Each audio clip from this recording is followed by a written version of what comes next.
Hey everybody, KC here. So I want to thank Kathy Burns for sending me a link to a story that was in Inc. magazine, which was a great example of terrific customer service and great company culture. So the story had to do with this couple that was flying from Detroit to Puerto Rico for their honeymoon. And once in Puerto Rico, they're going to be there for a day or two, and then they were going to get on a cruise ship that was going to make various international ports of call. Problem was, on the flight from Detroit to Puerto Rico, the woman realizes, oh my God, I don't have my passport. Well, you can't make international ports of call if you don't have a passport. So the flight attendant on the flight hears this and says, I think we can fix this. So basically they arrange it so one of her relatives is going to go to her place, get the passport, bring it to the airport, get it into the hands of a flight attendant, who's then going to get it into the hands of somebody else who's going to be another flight attendant who's actually going to be flying to Puerto Rico. That flight attendant is going to then give it to somebody at the Puerto Rico airport, and they're going to be able to make sure they get into the hands of the woman. It all happens, goes off without a hitch. She gets the passport, they go on their cruise. Everybody's really, really happy.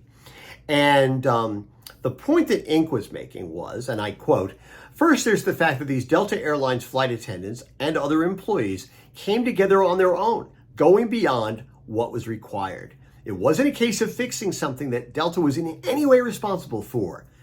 Instead, it was a proactive effort by the flight attendants. And the question that Inc. asks is, in your organization, in your company, do you have that kind of culture? Are your people empowered to fix your customers' problems, whether it's problems that maybe your company has created or even other problems where you actually can have an impact on people's lives? You have that kind of culture. The second thing they said that was important was when Delta heard about the story, they actually put out a press release about it. They were proud of their people. Now, is there some patting yourself on the back going on there too? But what they wanted to do is they wanted to celebrate the fact that their people did the right thing. And another question for every business, when your employees do the right thing, do you put out a press release? Do you celebrate it? Are you public about it? These are things that companies have to do. And listen, it's in this environment where things are so competitive.